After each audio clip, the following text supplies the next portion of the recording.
MP do Rio de Janeiro começa a desmontar o esquema de corrupção que envolve a família Bolsonaro.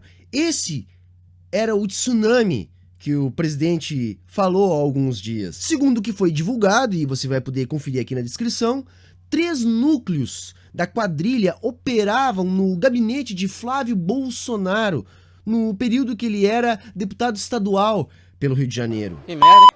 Um que nomeava CCs na Assembleia, evidentemente pessoas que aceitassem ficar apenas com uma pequena parte do dinheiro dos salários. Um segundo grupo que recolhia e distribuía essa grana toda. E finalmente um grupo de assessores do gabinete que também entregavam parte dos salários para o Flávio Bolsonaro. E segundo a denúncia, esse dinheiro era lavado através da negociação de imóveis pelo hoje senador, filho do presidente Jair Bolsonaro. Estão sendo tentadas várias desculpas. A primeira delas é colocar tudo na culpa do Queiroz. Pois é, o Laranja, o Queiroz, aquele que desapareceu um tempo, foi lá pro Rio das Pedras, etc. Nós já vamos voltar a falar dele. Então, a ideia é colocar a culpa no Queiroz. Mas agora vamos imaginar.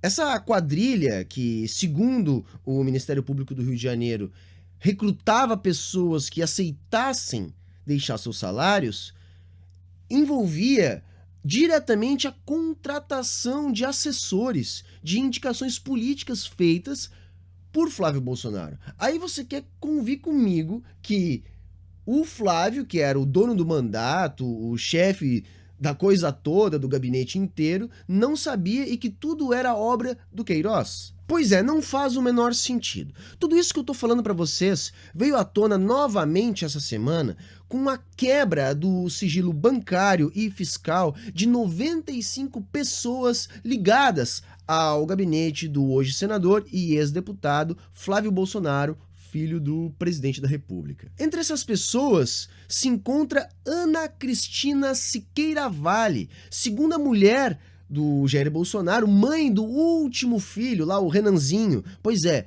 essa mulher também, segundo o Ministério Público, recebia dinheiro público vindo do gabinete do ex-deputado. E segundo apurou a revista Época, muitos outros parentes dela estavam nessa lista de recebedores, estes quais eram funcionários fantasmas.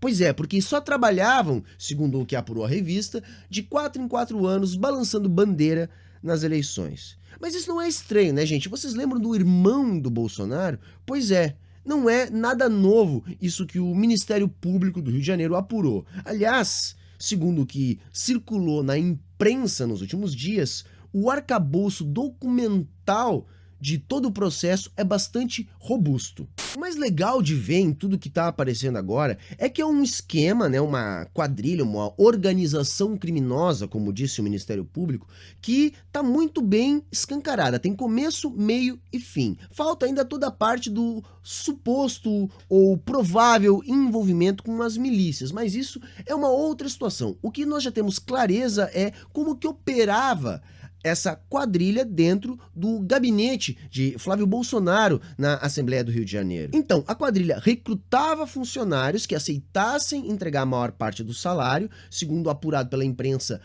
sobretudo os parentes davam até 90% dos salários. A segunda parte era recolher esse dinheiro, repassar esse dinheiro e depois esse dinheiro era lavado através da negociação de imóveis. Isso tudo está configurado na documentação que juntou o Ministério Público. Por exemplo, no apurado com a quebra do sigilo bancário e fiscal de Flávio Bolsonaro, se descobriu que ele chegou a lucrar quase 300% em pouco mais de um ano na venda de um único imóvel. Moçada, esse cara é um gênio da economia. Coloquem ele no lugar do Paulo Guedes. Moçada, vamos se ligar ao seguinte. Em menos de 8 anos, o Flávio Bolsonaro comprou 19 imóveis na Barra e na Zona Sul do Rio de Janeiro, somando mais de 9 milhões de reais. E no período, ele vendeu parte desses imóveis, fez transações imobiliárias que lhe renderam mais de 3 milhões e 400 mil reais. Quer dizer, em menos de 8 anos, ele investe 9 e tem um lucro de 3. Gente, façam um filme desse cara. Ei, mimimi, mas é que imóvel valoriza. É, cara pálida. Só um imóvel que ele comprou na Avenida Prado Júnior, em Copacabana, no Rio de Janeiro, ele pagou 140 mil reais. 140 mil reais, aí ele nessa zona. Pois é, ele fez isso em novembro de 2012 e vendeu um pouco mais de um ano depois por mais de R$500 mil, mais precisamente 550 mil reais. Ou seja, 410 mil reais de lucro a partir de um investimento de 140 mil reais em pouco mais de um ano. Chupa, Betina!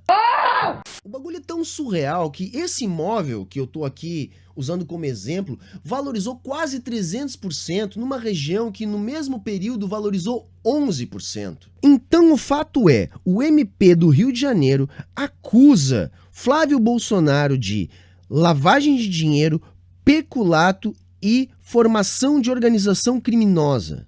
Agora vamos juntar, quem começou a desenrolar esse novelo foi o COAF. COAF que Bolsonaro delegou ao Sérgio Moro logo que as notícias começaram a aparecer. Agora, o MP do Rio pede auxílio nas investigações ao Ministério da Justiça, comandado por Sérgio Moro, para prosseguir com as investigações.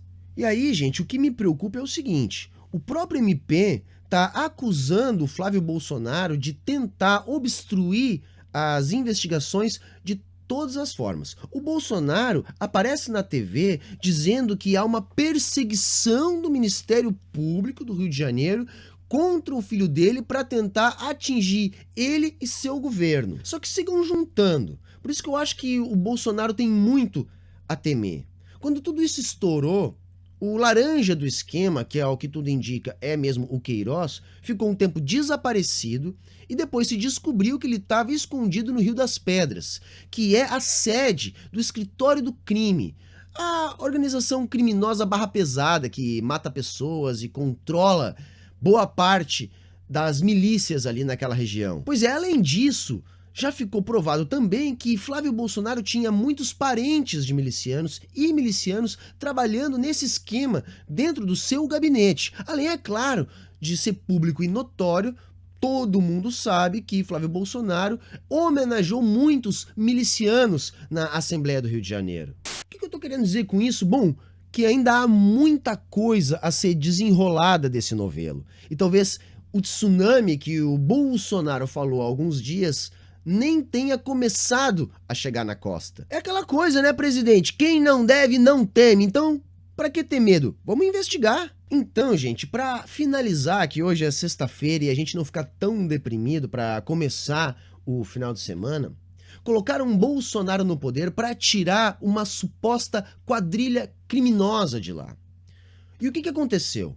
De lá pra cá, se descobriu que essa suposta quadrilha criminosa, na verdade, não existe e, provavelmente, segundo o MP do Rio de Janeiro, temos aí o risco de ter colocado no lugar a verdadeira quadrilha criminosa. E tudo aquilo que se dizia do filho do Lula, em menos de 5 meses, se descobriu que é verdade para o filho do Bolsonaro.